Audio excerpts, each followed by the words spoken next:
الحمد لله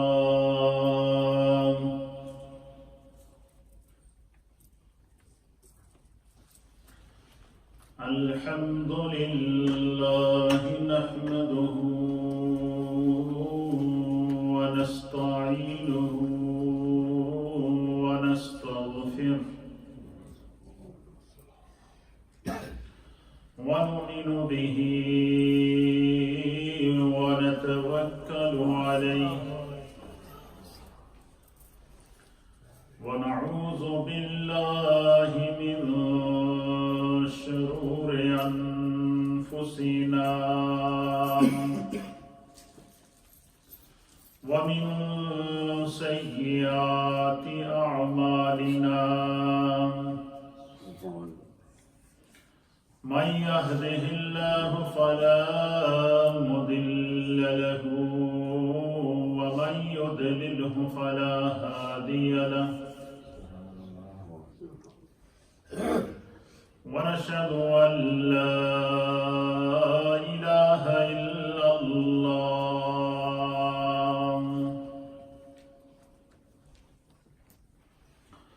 ونشهد أن سيدنا وسندنا ونبينا ومولانا محمدا عبده ورسوله أما بعد فأعوذ بالله من الشيطان الرجيم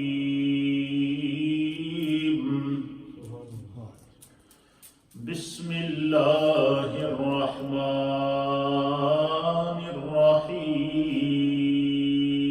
الرحيم يا أيها الذين آمنوا قوا أنفسكم وأهليكم نارا وقودها الناس والحجارة وقال في مقام آخر ولا تلقوا بأيديكم إلى التهلكة آمنت بالله وصدق الله مولانا العظيم وصدق رسوله النبي الأمين الكريم قال النبي صلى الله تعالى عليه وآله وسلم كل مولود يولد إلا على الفطرة ووالديه يحفظانه وينصرانه ويمجسانه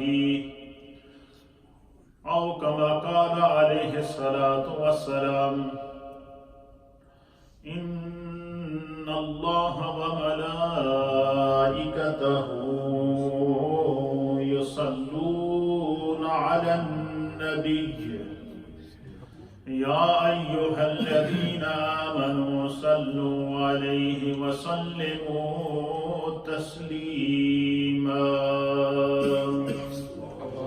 اللهم صل وسلم على سيد الأنبياء والمرسلين وعلى آله الطيبين وأصحابه الطاهرين أجمعين الصلاة والسلام عليك يا سيدي يا رسول الله وعلى آلك وصحابك يا سيدي يا حبيب الله الصلاة والسلام عليك يا سيدي يا رسول الله وعلى آلك وصحابك يا سيدي يا رحمة للعالمين حمد و صلاة کے بعد اللہ رب العالمین کا لاکھ لاکھ شکر تو مولا کریم کا بڑا ہی احسان ہے کہ جس رب کریم نے ہم گناہ گاروں کو شکل انسانی میں پیدا فرمایا اور ہمیں طرح طرح کے انعامات اور اکرامات سے نوازا، بالخصوص ہماری ہدایت اور رہنمائی کے لیے ہمیں ایسے ہادی اور رہبر عطا فرمائے کہ ان کے بتائے ہوئے احکامات پر اگر ہم عمل کریں تو ہم دنیا میں بھی کامیاب ہیں اور آخرت میں بھی کامیاب ہیں۔ شب رات کی پر نور ساعتیں اللہ نے ہمیں اپنے فضل سے عطا فرمائیں، اور شب رات کی مغفرت، شب رات کی رحمت، شب رات کی برکتیں اور شعبان المعظم کا وہ عظیم مہینہ جس کو آقا علیہ الصلاۃ والسلام نے الشعبان الشہری کہہ کے اس کی عزتوں میں اپنی طرف نسبت کر کے اضافہ کیا، ہمیں رمضان کے مہینے کی بہار کی آمد کا پتہ دے رہا ہے۔ اللہ تعالی ہمیں ایسی بابرکت ساعتیں بار بار نصیب فرمائے۔ یہ جو اللہ کی طرف سے عطیہ ہوتا ہے، یہ بندوں کو اللہ کی طرف سے ایک موقع دیا جاتا ہے، اور یہ خدا کی طرف سے ایک انعام ہوتا ہے کہ بندہ اس سے فائدہ اٹھائے۔ اچھا، موقع کس طرح ملتا ہے؟ آپ نے اس کی ایک مثال آپ کے سامنے پیش کروں گا کہ دیکھیں، جب کوئی بندہ بیمار ہوتا ہے تو وہ ڈاکٹر کے پاس جاتا ہے اور ڈاکٹر کے سامنے اپنے تکلیف کا اظہار کرتا ہے کہ مجھے فلاں تکلیف ہے، فلاں تکلیف ہے، فلاں تکلیف ہے۔ ڈاکٹر اس کا چیک اپ کرتا ہے، چیک اپ کرنے کے بعد اس کی بیماری کے مطابق اسے وہ دعا دیتا ہے، اور ساتھ میں ڈاکٹر اسے کچھ ہدایات کرتا ہے اور یہ کہتا ہے کہ یہ دعا آپ نے کھانی ہے، لیکن آپ کو ان چیزوں سے پرہیز کرنی ہوگی۔ یہ چیزیں اگر آپ ساتھ میں کھائیں گے تو آپ کو دعا اثر نہیں کرے گی۔ تو بندہ دعا لیتا ہے۔ ایک بندہ وہ ہے جس نے دعا لی اور ڈاکٹر کی ہدایت کے مطابق ساتھ میں پرہیز بھی کی، اور ایک وہ ہے کہ جس نے دعا لی لیکن پرہیز نہیں کی، ساتھ میں بد پرہیزی بھی کرتا ہے۔ دعا وہی ہے جس نے پرہیز کی، اس کے ساتھ اس کو فائدہ ہوا۔ جس نے لاپرواہی کی، پرہیز نہ کی، اس کو دوائی کا اثر نہ ہوا، پھر کچھ عرصے بعد ڈاکٹر کے پاس دوبارہ چیک اپ کے لیے جاتا ہے۔ یہ میں ایک مثال اس لیے دے رہا ہوں کہ جو بات میں آپ کے سامنے کہنا چاہتا ہوں وہ آپ کے ذہن میں بیٹھ جائے۔ میں ہمیشہ میری عادت ہوتی ہے کہ پہلے لاجک انداز میں گفتگو کرتا ہوں تاکہ ذہن بن جائے، پھر اس کے مطابق آپ کے سامنے آیت بھی رکھوں گا، حدیث بھی رکھوں گا، پھر ہمیں اپنی زندگی کے اندر جو بد پرہیزیاں ہیں ان سے بچنے کے لیے سوچنے کی ایک صلاحیت، ایک تھنکنگ ملے گی اللہ کی طرف سے۔ تو کچھ عرصے کے بعد دوبارہ ڈاکٹر کے پاس دونوں گئے، اور ڈاکٹر نے جب چیک اپ کیا، بھائی تو نے دوائی ٹائم پر لی ہے؟ جی لی ہے۔ تیری بیماری میں مزید اضافہ ہوا، وجہ کیا ہوئی؟ تو نے پرہیز کی تھی، جو چیزیں میں نے تمہیں کہا تھا ان سے بچنا، یہ نہیں کرنا، یہ نہیں کرنا۔ وہ کہتا ہے جی میں نے پرہیز نہیں کی۔ تو ڈاکٹر کہتا ہے کہ اگر تو نے پرہیز نہیں کی تو پھر تمہیں دوائی اثر نہیں کرے گی۔ رمضان کا مہینہ آپ سوچیں، یہ خدا کی طرف سے بندہ مومن کو پورے سال کی پرہیز ہوتی ہے۔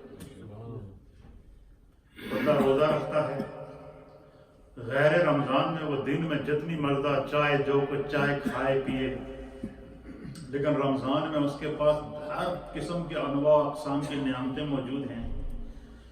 طرح طرح کے پھل فروٹ موجود ہیں، طرح طرح کے کھانے موجود ہیں، ہر طرح کو روکنے والا بھی نہیں ہے، لیکن چونکہ خدا کی طرف سے پرہیز ہے کہ دن کو کھانا نہیں، اللہ کی طرف سے پرہیز ہے کہ ایک بندہ شادی شدہ ہے اور اللہ نے اسے اپنی بیوی سے قربت کا اختیار بھی دیا ہے، اس کی بیوی کو اس کے لیے اللہ نے حلال بھی کر دیا، اور حاجی صاحب کو وہ چیز گر گئی ہم کو دے دیں، اللہ کی طرف سے یہ اجازت بھی دی گئی، غیر رمضان میں وہ سارے عمل سے گزر سکتا ہے، لیکن رمضان میں وہ حلال ہونے کے باوجود اس کے قریب نہیں جا رہا ہے۔ وجہ کیا ہے؟ خدا کی طرف سے پرہیز ہے۔ اچھا، جب بندہ پورا مہینہ اس کا ریہرسل کرتا ہے، پرہیز کرتا ہے، سب کچھ کھانے کے باوجود نہیں کھا رہا، عبادات کے اندر مشغلہ اور تکلیف کے باوجود صبر کر رہا ہے اور دل نرم ہو گیا ہے، کوشش یہ کرتا ہے کہ اپنے جو اللہ نے مال و دولت دیا اس سے زکوٰۃ بھی نکالے، اس سے صدقات بھی نکالے، غریبوں اور ضرورت مندوں کا احساس بھی اس کے اندر پیدا ہوتا ہے۔ جب وہ بندہ رمضان کے روزے رکھ کے اس عمل سے ایک مہینہ گزرتا ہے تو پورے سال کے لیے اسے ایک پیغام ملتا ہے، اور وہ پیغام کیا ہوتا ہے کہ دیکھو میں نے ایک مہینے کے لیے کھانا پینا چھوڑا، اور پتہ چلا کہ 21 گھنٹے کا، 19 گھنٹے کا اور 20 گھنٹے کا روزہ بغیر کھائے پیے جب انسان گزرتا ہے، اس کے جسم میں نکاہت بھی آتی ہے، کمزوری بھی آتی ہے، دکھ بھی آتے ہیں، پریشانیاں بھی آتی ہیں، لیکن وہ کچھ کرتا نہیں ہے۔ وجہ کیا ہے؟ کہ میں نے اپنے رب کو راضی کرنا ہے۔ نیت کیا ہے؟ کہ میں نے اپنے رب کو راضی کرنا ہے، اللہ مجھ سے راضی ہو جائے، ایک یہ۔ دوسرا، وہ روزہ اس کے اندر احساس پیدا کرتا ہے کہ میں نے تو ایک مہینے کے لیے کھانا پینا چھوڑا، دن کو معینہ وقت کے لیے اور معینہ مدت کے لیے، ایک مہینے کے لیے میں نے کھانا پینا چھوڑا، تو میرے جسم کے اندر نکاہت بھی آئی، کمزوری بھی آئی، تکلیفوں سے بھی گزرنا پڑا، اور خدا نے مجھے مال بھی دیا ہے، دولت بھی دی ہے، عزت بھی دی ہے، ثروت بھی دیا ہے، کاروبار بھی دیا ہے، اللہ نے مجھے ہر طرح کی جو ہے وہ آسائشیں دی ہیں، سب کچھ اس کی نعمتیں موجود ہیں، اس کے باوجود جو میں نے ایک مہینہ روزہ رکھا اور مجھے تکلیف محسوس ہوئی، تو یہ احساس اس کے اندر بیدار ہوا کہ اللہ کی مخلوق میں سے وہ بھی تو ہیں جنہیں ایک وقت کا کھانا میسر نہیں آتا، جو کئی دن فاقے سے گزارتے ہیں۔ تو پھر کیا ہوتا ہے؟ انسان کیا کرتا ہے؟ اس کے اندر احساس پیدا ہوتا ہے، اور یہی وجہ ہے کہ نبی اکرم صلی اللہ تعالیٰ علیہ وسلم نے فرمایا کہ شہر رمضان، کہ رمضان کا جو مہینہ ہے یہ کیا کرتا ہے؟ یہ انسان کے اندر جو ہے وہ احساس پیدا کرتا ہے، مواسات پیدا کرتا ہے، ہمدردی پیدا کرتا ہے، دوسرے کے دکھ اور درد کو سمجھنے کی صلاحیت پیدا کرتا ہے۔ پورا سال انسان پھر اسی کے مطابق زندگی گزارتا ہے، پھر اللہ کی طرف سے انعام مل جاتا ہے، بخشش کی صورت میں، رحمت کی صورت میں، کرم کی صورت میں۔ تو اس لیے میرے دوستوں، میرے بزرگوں، خدا بند قدوس کا کوئی بھی کام، اللہ تعالیٰ حکیم ہے، تو اور اس کے جتنے بھی اقوال ہیں قرآن کی صورت میں ہمارے سامنے جو موجود ہیں، یہ انسانیت کی ہدایت اور رہنمائی ہیں۔ اور قول الحکیم لا یخلو عن الحکمت، حکیم کا جو قول ہوتا ہے وہ حکمت سے خالی نہیں ہوتا۔ خداوند قدوس کی کوئی بات حکمت سے خالی نہیں ہوتی۔ اس لیے یہ رمضان کا مہینہ ہمیں سارے سال کے اندر انسانیت کا درس دیتا ہے۔ اس کا نتیجہ کیا ہے کہ رمضان ہمیں انسانیت کا درس دیتا ہے، رمضان ہمیں دوسرے کے دکھوں کو سمجھنے کا درس دیتا ہے۔ یہ جو اللہ کے ہم پر انعامات ہوتے رہتے ہیں مختلف صورتوں میں، تو ہمیں ان سے سبق سیکھنا چاہیے۔ قرآن حکیم فرقان مجید کی سورہ تحریم میں سے میں نے ایک آیت تلاوت کی ہے، اور اسی طریقے سے سورہ بقرہ میں سے ایک آیت تلاوت کی ہے، اور دیگر آیات کی طرف میں نے اشارہ دیا ہے۔ اللہ تعالیٰ فرماتا ہے کہ یا ایھا الذین آمنوا، اے ایمان والو، قوا انفسکم واہلیکم نارا۔ اللہ اکبر۔ اللہ فرماتا ہے کہ اے ایمان والو، خاص کر اللہ نے یہاں ایمان والوں کو مخاطب کیا۔ پتہ چلا کہ گل خاص ہے، اللہ اپنی ایک خاص مخلوق کو یہ پیغام دینا چاہتا ہے۔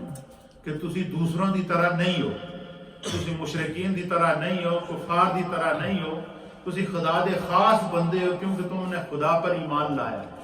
اللہ فرماتا ہے کہ یا ایھا الذین آمنوا، اے ایمان والو، قوا انفسکم واہلیکم نارا، اپنے آپ کو اور اپنی اولادوں کو اس آگ سے بچاؤ، اس آگ سے بچاؤ۔ کون سی آگ سے؟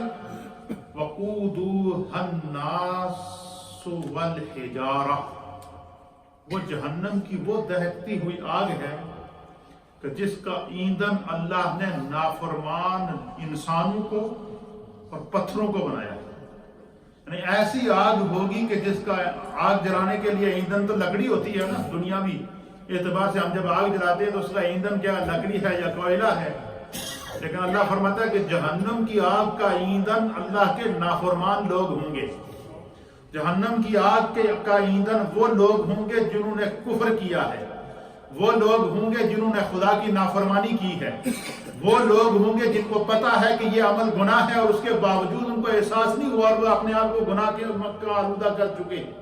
جہنم کی آگ کا ایندھن وہ لوگ ہوں گے جن کو پتا ہے کہ یہ برائی کا راستہ ہے پھر بھی اس کے اوپر وہ چلے ہیں۔ فرمایا کہ اپنے آپ کو اور اپنی اولادوں کو جو ہے وہ جہنم کی آگ سے بچاؤ۔ دیکھیں اب اس میں جو چیز سمجھنے کی ہے، یہاں اللہ تعالیٰ فرماتا ہے کہ اپنے آپ کو وَأَهْلِيكُمْ، اور اپنی اولادوں کو۔ تو پتہ چلا کہ جو اولاد ہوتی ہے یہ انسان کے جسم کا حصہ ہوتا ہے۔ کیا ہوتا ہے؟ اب یہی وجہ ہے کہ آپ دیکھیں کہ سرکار دو عالم صلی اللہ تعالیٰ علیہ وسلم نے امام عالی مقام حضرت امام حسین رضی اللہ تعالیٰ عنہ اور حسنین کریمین کا جب تعارف کرایا تو اللہ تعالیٰ نے امام عالی مقام امام حسین کا تعارف اللہ کے حبیب علیہ الصلوۃ والسلام نے جب ان کا تعارف کرایا تو اللہ کے حبیب یہ بھی تو کہہ سکتے تھے نا کہ یہ حسین اور حسن جو ہے یہ میری بیٹی فاطمہ کے بیٹے ہیں یا میرے داماد علی المرتضیٰ کے بیٹے ہیں، لیکن سرکار دو عالم صلی اللہ علیہ وسلم نے امام عالی مقام امام حسین کا تعارف کرایا کہ فرمایا حسین منی، یہ حسین میرے جسم کا حصہ ہے، وَأَنَا مِنْ حُسَيْنٍ، اور میں حسین سے ہوں۔ اس آیت کے اندر اللہ تعالیٰ ہر انسان کو کہہ رہا ہے کہ جس طرح تمہارا جسم ہے اسی طرح تمہاری اولاد، تمہارے جو بچے ہیں یہ پارٹ آف یور باڈی، یہ تمہاری باڈی کا حصہ ہیں۔ اس لیے جب تم کوئی چیز خود محسوس کرتے ہو کہ میرے لیے یہ غلط ہے تو اپنی فکر بعد میں کرو، اپنی اولاد کی فکر پہلے کرو۔ آج ہم جس معاشرے میں رہ رہے ہیں اس میں طرح طرح کے ہمارے ساتھ چیلنجز ہیں، طرح طرح کے واقعات آتے ہیں اور یہ چیلنجز آتے رہیں گے۔ کیوں؟ لیس للانسان الا ما سعی، انسان کے لیے کوئی کام مشکل نہیں ہے جس کے بارے میں وہ کوشش نہ کرے۔ مشکلات آتی رہیں گی، چیلنجز آتے رہیں گے، لیکن اس چیلنجز سے نمٹنے کے لیے اب ایک آزمائش ہم پر آئی ہے۔ وہ آزمائش کیا ہے کہ ہمارے چھوٹے چھوٹے بچوں کو ایسی ایجوکیشن سکولوں کے اندر دی جا رہی ہے کہ جس کے بارے میں جو ہے وہ ہم نہ اپنے ایک دوسرے کے ساتھ اس کو بیان کر سکتے ہیں، نہ اپنی اولاد کے سامنے خود پیرنٹس اس کو بیان کر سکتے ہیں، لیکن وہ معصوم بچہ جس کی عمر 3 سال ہے، 4 سال ہے، 5 سال ہے، وہ جب اسکول جائے گا تو اس کو باقاعدہ اس کی پکچر دکھائی جائے گی، اس کے کارٹون دکھائے جائیں گے، اس کی ہسٹری دکھائی جائے گی، اس کے مطابق پریکٹیکل طور پر اس کے سامنے جو ہے وہ ایکٹیویٹیز دکھائی جائیں گی، تو وہ بچہ اس کو ذہنی طور پر ہم کیا اچھا، اور یہ ہمارا دین، ہمارا مذہب، ہمارا قرآن، ہمارا اسلام، یہ صرف میں اسلام کی بات نہیں کر رہا ہوں، جتنے بھی ریلیجز ہیں دنیا کے اندر، چاہے وہ کرسچن ریلیجز ہے، یہود ریلیجز ہے، ہندو ریلیجز ہے، یا سکھ ریلیجز ہے، یا جتنے بھی ورلڈ کے اندر ریلیجز موجود ہیں، ہر ایک کے اندر اللہ نے ماں باپ اور اولاد کے درمیان ایک رشتہ رکھا ہے، ایک ہمدردی رکھی ہے۔ یہ تو انسانیت کی بات ہے۔ جانوروں کے اندر اللہ نے یہ شعور پیدا کیا ہے کہ وہ اپنے بچوں کی حفاظت کرتے ہیں۔ جب تک کوئی جانور، کسی جانور کا بچہ اپنے آپ کو سنبھالتا نہیں ہے، وہ جانور اس کی حفاظت کرتا۔ آپ نے دیکھا کہ گاؤں کے اندر جب مرغی اپنے بچوں کو لے کر باہر نکلتی ہے اور اس مرغی کے اوپر اگر کوئی باز یا کوئی چیز حملہ کرے اس چوزے کے اوپر، تو وہ مرغی کیا کرتی ہے؟ اپنے پیر پھیلاتی ہے۔ جب پیر پھیلاتی ہے تو وہ سارے بچے اس کے پیر کے نیچے آ جاتے ہیں، وہ ان کو اپنے پیروں کے نیچے بچھا کر بیٹھ جاتی ہے، چپک کر بیٹھتی ہے، اور پیغام کیا دیتی ہے کہ میری جان سے گزرو گے تو میرے بچوں پر پہنچو گے۔ حضرت رابعہ بصریہ سے کسی نے پوچھا کہ آپ تصوف کی طرف مائل کیسے ہوئیں؟ آپ نے فرمایا کہ میں نے ایک بلی کو دیکھا، اس کی ایک عادت کو دیکھا، اور اس سے دیکھ کر میں نے سبق حاصل کیا۔ ایک جانور اگر اپنے بچوں کی حفاظت کرتا ہے تو کیا انسان کو اپنے بچوں کی حفاظت کی وہ نہیں ہے؟ اب یہ قرآن ہمیں اس بارے میں کیا تعلیم دیتا ہے؟ اللہ فرماتا ہے کہ ہر وہ راستہ جو ہمیں ہلاکت کی طرف لے جا رہا ہے، تباہی کی طرف لے جا رہا ہے، گناہ کی طرف لے جا رہا ہے، ہمیں ہر اس راستے سے خود بھی بچنا ہے اور اپنی اولادوں کو بھی بچانا ہے۔ پھر اسی طریقے سے قرآن حکیم فرقان مجید میں دوسرے مقام پر اللہ تعالیٰ کیا فرماتا ہے؟ اللہ فرماتا ہے وَلَا تُلْقُوا بِأَيْدِيكُمْ إِلَى التَّهْلُكَةِ، سورہ بقرہ آیت نمبر 195، ورس 195 سورہ البقرہ۔ اللہ فرماتا ہے کہ اپنے آپ کو اپنے ہاتھوں سے ہلاک نہ کرو۔ اپنے آپ کو اپنے ہاتھوں سے ہلاک کرنے کا کیا معنی ہے؟ کہ ہمیں پتہ ہے کہ یہ کام ہمیں جہنم میں لے جا رہا ہے، ہم پھر بھی اس کے پیچھے پڑے ہوئے اس کی حمایت کر رہے ہیں۔ شراب نوشی حرام ہے قرآن کے اندر، ہمیں پتہ ہے کہ یہ ہماری صحت کے لیے بھی نقصان دہ ہے، ہماری دنیا کے لیے بھی نقصان دہ ہے، ہمارے دین کے لیے بھی نقصان دہ ہے، ہماری آخرت کے لیے بھی نقصان دہ ہے۔ اس کے باوجود اگر کوئی شراب پیے گا تو اپنے آپ کو ہلاکت میں ڈالے گا۔ نماز نہ پڑھنا یہ جہنم میں لے جانے والی بات ہے، ہمیں پتہ ہے۔ اس کے باوجود اگر ہم گھر میں بیٹھے ہوئے، ہمارے سامنے ٹیلی ویژن لگا ہے، ڈرامے لگے ہیں، سب کچھ لگا ہے، ہر سہولت موجود ہے، ادھر ایک کان میں ٹیلی ویژن کی آواز پڑ رہی ہے، ساتھ میں اذان کی آواز پڑ رہی ہے، تو اگر ہماری توجہ اذان کی طرف نہ جائے اور ہم کام کو چھوڑ کر مسجد کی طرف نہ آئیں تو اس کا مطلب ہے کہ ہمارے اندر احساس ختم ہو گیا۔ اس لیے میرے دوستو، یہ آزمائش کا وقت ہے۔ ہم نے ایک زبردست قسم کا خوبصورت انداز سے اپنے مذہبی دائرے کے اندر رہتے ہوئے، انسانی دائرے کے اندر رہتے ہوئے، یہ ہماری اولادیں ہیں، ہم نے ان کی حفاظت کرنی ہے۔ کوئی بھی چیلنج ہے اس وقت جو ہمیں چیلنج درپیش ہے، آپ کو پتہ ہے RSC کے حوالے سے جو قانون پاس ہونے جا رہا ہے، پرائمری سطح پر جو اس کو کمپلسری کیا جا رہا ہے، اس سے سارے پیرنٹس پریشان ہیں، اور میں آپ سب حضرات کو اس پر اپریشیٹ کرتا ہوں، مبارکباد دیتا ہوں کہ آپ کی نیو مدینہ مسجد سے ہم نے اس آواز کو اٹھایا۔ یہ پوری پبلک کے اندر اس وقت آواز بن چکی ہے۔ برمنگھم کے اندر یہ آواز موجود ہے، لندن کے اندر یہ آواز موجود ہے، نارتھ ویسٹ کے اندر یہ آواز موجود ہے، ساؤتھ کے اندر آواز موجود ہے، ایسٹ کے اندر یہ آواز موجود ہے، ویسٹ کے اندر یہ آواز موجود ہے، اور اکراس دا ایوری ریلیجن، ہر ریلیجن اس سے متاثر ہے۔ کوئی اس میں یہ نہیں ہے، ہر ریلیجن اس سے متاثر ہے۔ تو یہ ایک آواز ہے جو آپ کی جانب سے پیٹیشن کی صورت میں، لیٹر کی صورت میں والدین کو پہنچ رہا ہے۔ تو یہ آپ نے دیکھا ہوا ڈیورنگ دا ویک ہمارے پاس جو ہے وہ MEP سجاد